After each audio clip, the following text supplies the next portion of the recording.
राजा के नाम पर जुआ। एक दिन एक राजा अपने महल के द्वार से बाहर कदम रखा और वहां एक व्यक्ति को खड़ा पाया। उस आदमी के हाथ में एक मुर्गा था। राजा को देखकर उसने आदरपूर्वक प्रणाम किया और कहा, महाराज, मैंने आपके नाम पर जुआ खेला और इस मुर्गे को जीत लिया, इसलिए इस पर आपका ही हक है। कृपया इसे स्वीकार कर ले। राजा ने कहा, ठीक है, इसे मेरे मुर्गी पालक को दे दो।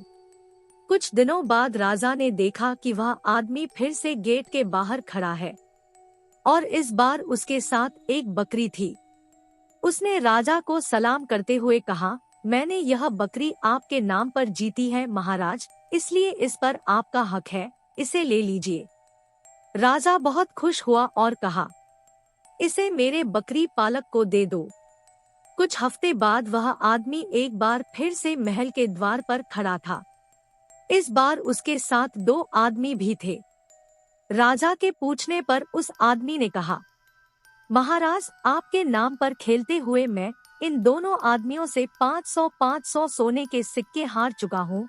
अब मेरे पास इन्हें देने के लिए सोने के सिक्के नहीं हैं।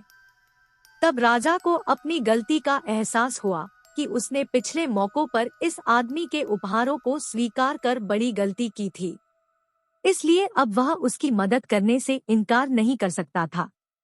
राजा ने उन दोनों आदमियों को 500 सोने के सिक्के दिए और जुआरी को उसके नाम पर फिर कभी जुआ न खेलने की चेतावनी दी। दोस्तों, यही तरीका आजकल कई बड़ी बड़ी कंपनियां भी अपनाती है, जो पहले हमें फ्री या एकदम सस्ते दामों पर चीजों या सेवाओं की आदत डाल देती है, बाद में दाम बढ़ाकर सारे पैसे एक साथ वसूल लेती है। इसलिए दोस्तों, जब भी कोई वस्तु फ्री या बिना मेहनत के मिले तो उसे लेने से पहले 2 बार सोचिएगा जरूर।